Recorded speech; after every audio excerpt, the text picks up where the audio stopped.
and welcome to this episode of Local Bites. Today we're on the Waterloo campus in a beautiful demonstration room kitchen, and we'll be making crème brûlée. Crème brûlée is actually one of my favorite desserts. It's so versatile. You can do practically anything you want with it. You can add any flavorings you want. It's awesome. So today I'm going to be making a black sesame crème brûlée, a matcha crème brûlée, and an Earl Grey honey crème brûlée. So in a bowl here, I have about 360 grams of just egg yolks. And to that, I'm going to add 400 grams of just normal granulated sugar. So how I'm going to do this recipe is I've batched all of my egg yolks together and I've split my sugar into 3 separate portions by recipe. So as aforementioned, one of the flavors I'm going to be doing in my crème brûlée is matcha. So the matcha, as you can see, has some pearling going on there. So that's the problem with matcha. Even when you're making like a tea out of it, you usually want to use like a wooden traditional whisk and whisk it really good with some hot water. But because I don't want to be adding any more moisture to the cream that we're going to be using today, I'm just going to mix it in with my sugar.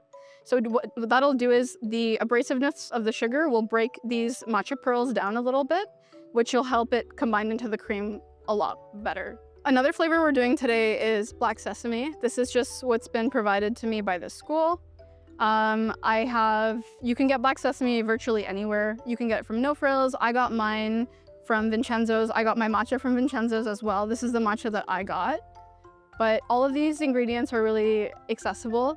Just because you're making a fancy dessert doesn't mean that you have to go out of your way to find ingredients. Usually you can just get them at your local markets. So I'm gonna start by toasting my sesame seeds while I get my egg yolk mixture ready. So I have my pan heating up here, but I don't want it too hot because I don't want to burn my sesame seeds. They're really small. I just want to toast them until they're a little bit fragrant.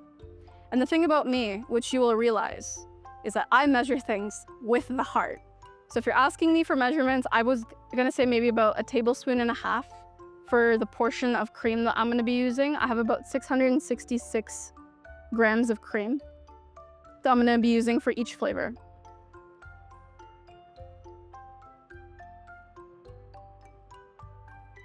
So you want to make sure that your sesame seeds are coated evenly through the pan to make sure they get a nice even roasting. We're just going to let those take a nap in there for a bit. All right, so I have my 3 quantities of sugar divided here and I have all of my egg yolks. Now, the fun thing about baking, especially when you're dividing your eggs, is that you can always have a little bit of the egg white in the egg yolk, but you can never have any of the egg yolk in the egg white. So if you're making like a meringue or like macarons or something, you never want to get that fatty part of the yolk inside of your egg whites, because your egg whites will not whip. I promise they will not whip. So I realize now that perhaps measuring all of this out separately was a bit counterproductive, but you'll see where my mind was going in a second. So I'm just gonna put 2 of my sugar quantities in here and like half of 1.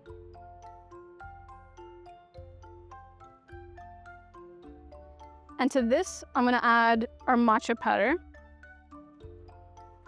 Now for baking, I don't think you really need like ceremonial grade matcha. I had like a can of matcha that lived in my cupboard for maybe a year.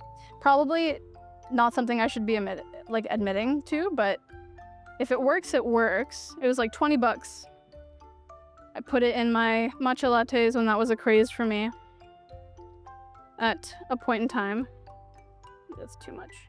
So I'm not using any fancy utensils today either. I'm not measuring out my matcha. I'm measuring with the heart. So here we are. I have my little kitchen spoon that I grabbed from my drawer right before coming here, and I used about 2.5 of these. So I'm gonna push this off to the side for 1 second, and here I have my matcha and my sugar. So I'm just gonna give this a quick little mixy mix with my spoon here. I know, very expensive technology I'm using. See, the one thing about me is I've always believed that food should be accessible. So even if you go to like a fancy restaurant and you're paying somebody like 22 bucks for a crème brûlée, you can just make it at home. And I know some people are like, well, it's easier said than done, but it's pretty simple. All right, so Now you can see I have my matcha sugar here, and most of the lumps from my matcha are gone. So there's some small pearling going on here still, but when I add it to my hot cream, it's just gonna dissolve anyway. And we're also gonna strain our mixture out before we temper it into our egg yolk mixture. Put that to the side. Alrighty, so I have my egg yolks and my sugar. We are gonna whisk it.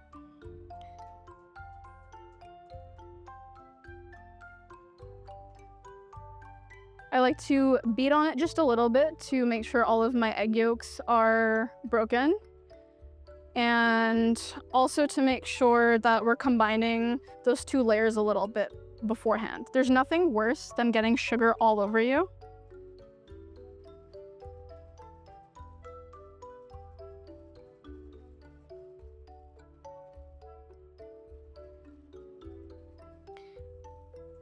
I know what you might be thinking. You might be thinking, this bowl isn't big enough, and you are probably correct.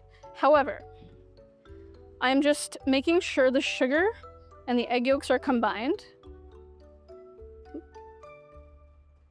And then we're gonna divide this up into 3 portions, 3 equal, even portions, like I did with the cream.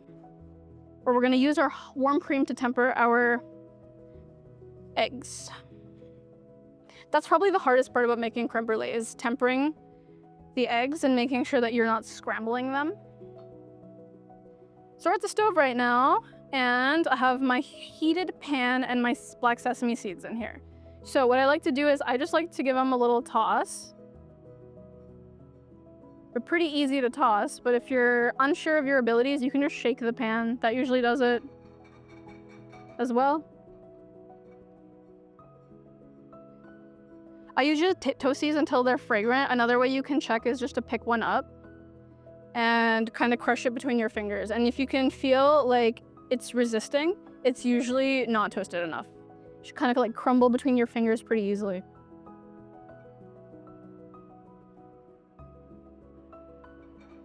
Okay, I'm gonna leave that alone right now so it just actually toasts, not agitating it too much. So you could also do this as one big batch of custard, but because the flavorings I'm using today need to be steeped in the cream, I'm gonna be dividing it into 3 separate kind of like recipe portions. So I'm gonna borrow my scale back from you if you don't mind.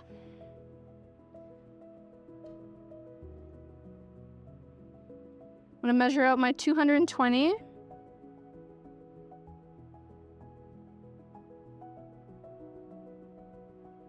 All right, so here's our first portion.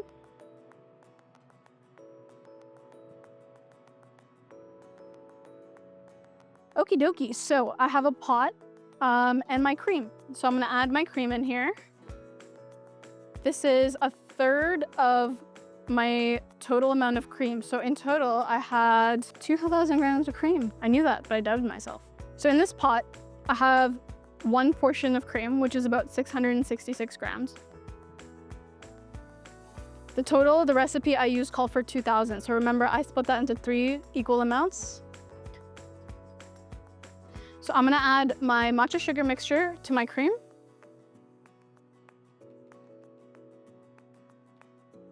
Give that a good whisking. Remember to scrape down the sides. Okay, so the base for our matcha custard is done. I'm gonna put this on the stove and let it get to about a scald, is what they call it, is when it heats up enough to produce bubbles. But I just like to heat it up till it's warm.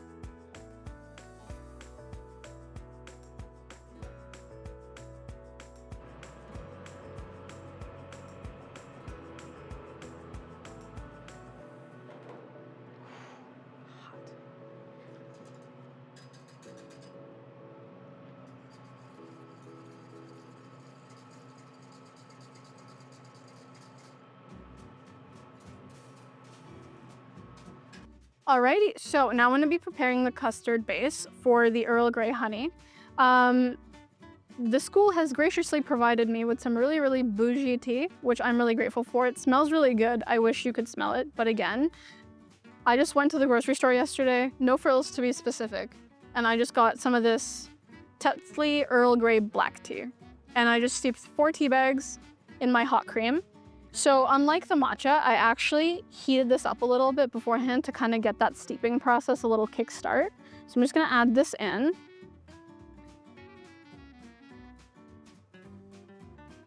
Just give it a little whisk. You could also add whatever else you wanted to this in terms of flavoring as well. You could add some vanilla paste, a vanilla bean, even just some vanilla extract. I'm adding some honey that I got from the grocery store. I'm not gonna add a lot of it because it is gonna be kind of sweet, but just to give you that kind of like honey flavor in the background. I think Earl Grey and honey are flavors that go really, really well together. So my cream got a little bit hot. As you can see, there's a lot of steam coming off of it. This is actually a really good level to start tempering your eggs with, in my opinion. But because I want this to have a really, really nice Earl Grey flavor, I'm just gonna steep it on the stove for a little bit longer. So I've cleaned and sanitized my station. And what I have here now is just a damp towel with all of the water wrung out. So this is a little hack that I learned at a young age that's really kind of hammered into you in culinary school as well, as when you're whisking something, you can make a little ring for the edge of the bowl to sit on. Now this is also important because when you're whisking something super hot like cream into a bowl, you want to make sure that you're being safe about it. So we're at the stove right now, and my cream has been beautifully infused with the matcha. All the matcha has been dissolved, all the sugar has been dissolved. It's looking pretty good. So I'm gonna take this off the heat now. Set it next to my bowl that I'm going to use to temper. Alrighty, so I have my egg yolk and sugar mixture and I have my matcha base cream. And I'm going to slowly trickle this in while whisking constantly to make sure that my eggs are tempered properly. So at the beginning, you wanna go really, really slow. You wanna have a small little trickle that I'm gonna demonstrate right now. So, and then when the eggs are tempered properly, you can just keep adding your mixture in so your eggs don't scramble. Because can you imagine biting into a creme brulee and your eggs are scrambled? Eating scrambled creme brulee, it's not fun.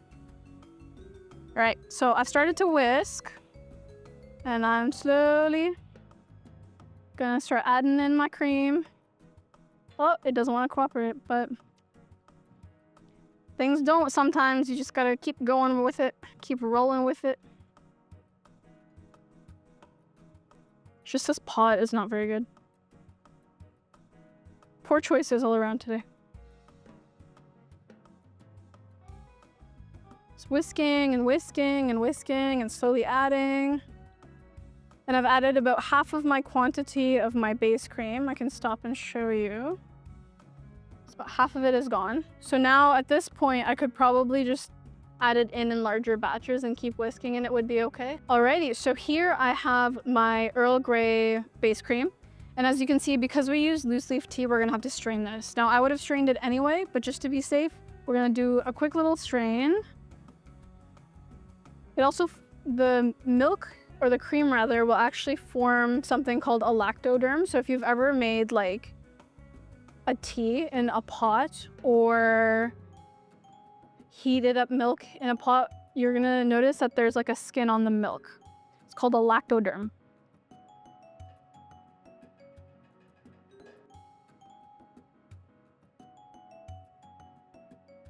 So here I'm just pressing on my tea leaves that are still in my pot to get all of that liquid out because that is exactly what I want. That's golden to me.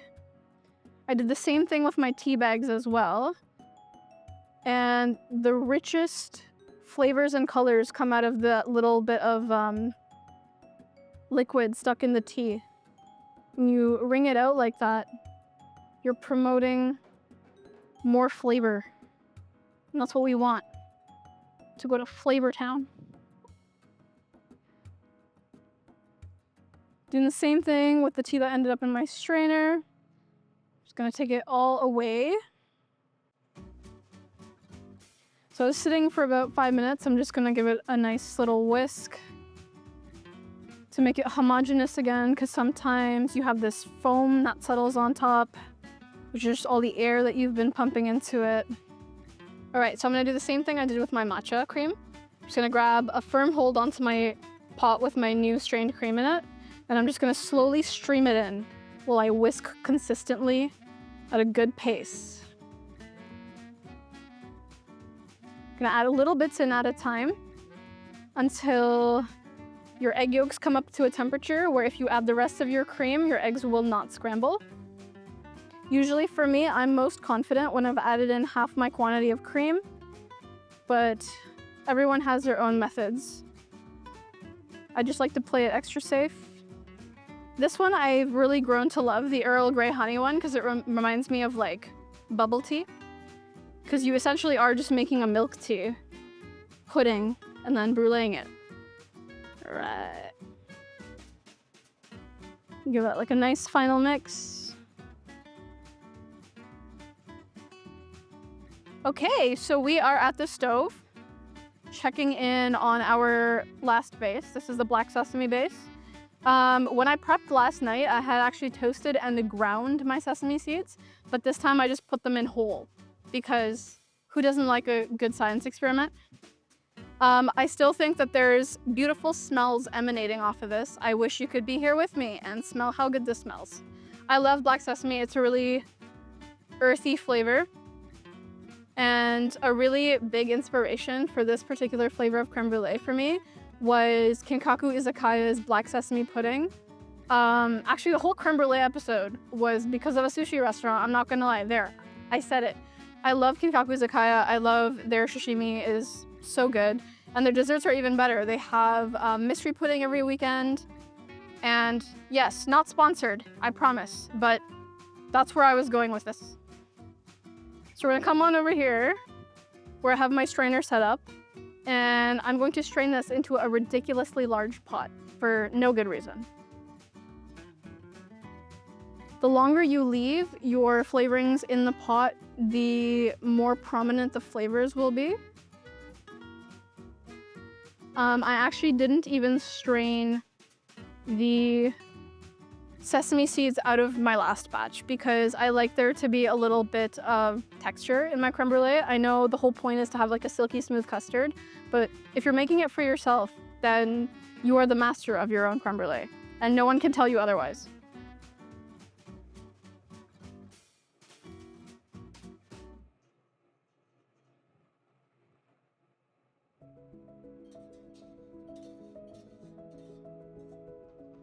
So like, even though we strained our mixture, you're always gonna have a couple of stragglers, and honestly, like, it's nothing to worry about unless you're working in a restaurant. You can see them in the bottom of the pan there. There's a little bit of sesame seedage.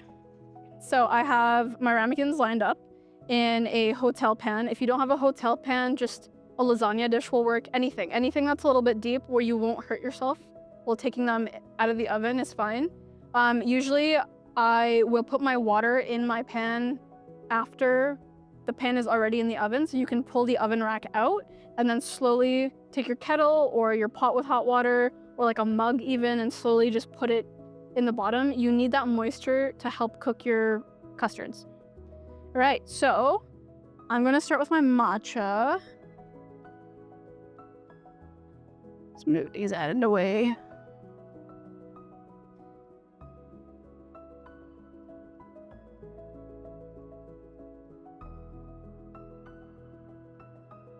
So you don't want to fill them all the way up. You want to leave a little bit of a gap because sometimes if you're like me and you do things maybe kind of wrong, they will kind of puff up and deflate is the word I'm looking for, I believe.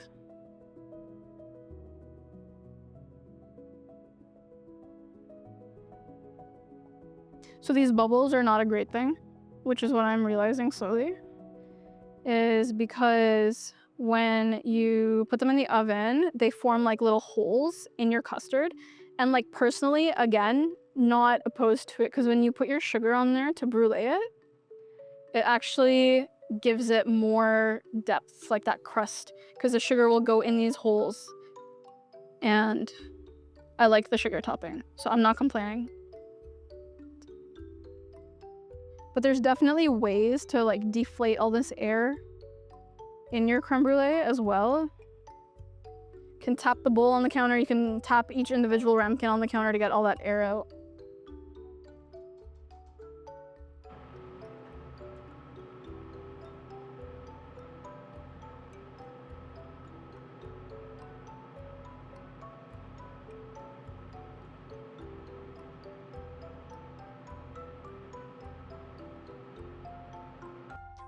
Okie dokie, so my cups are filled and they're ready to take a little nap in the oven. What I have here is just some boiled water, not boiling, but boiled and then cooled slightly because temperature control is something I struggle with, but we're learning, it's fine. Usually if I would do this at home, I would fill the bain-marie in the oven. But for the sake of camera angles and things, we're just gonna fill it here and then I'm very, very carefully going to walk it to the oven.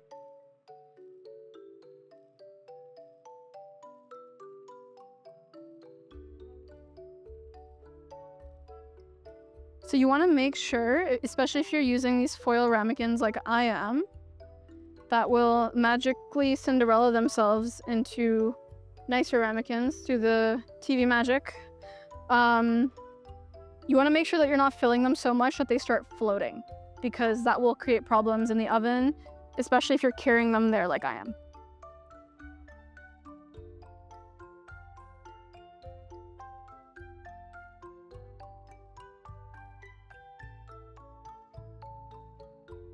Okay, so right now, our foil ramekins have magically transformed into beautiful, gorgeous dishes that I definitely did not thrift a week ago. Furthermore, I have some sugar on my custard that has magically set in the span of 10 seconds. And I have my little container here and, again, my trusty dusty little spoon. So what I did here is I put 2 spoons of sugar in the center, and then I started shaking and twisting to make sure there's at least 1 layer of sugar that's even. And then the rest you can just have in the middle. So, turn on my torch. So you don't want to have your torch on too high. The hottest part of your torch is actually this part here. I'm not sure if you can see it on the camera, but it's just the tip of your flame.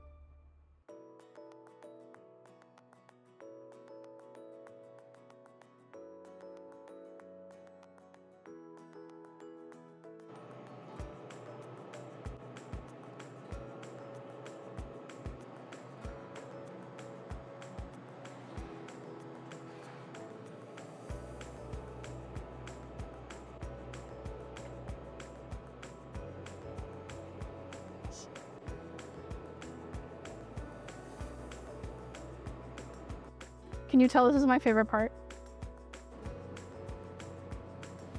Thanks for watching. I enjoyed making this recipe with you, and I hope you enjoyed watching me do it. What I will enjoy is eating this. So, thanks.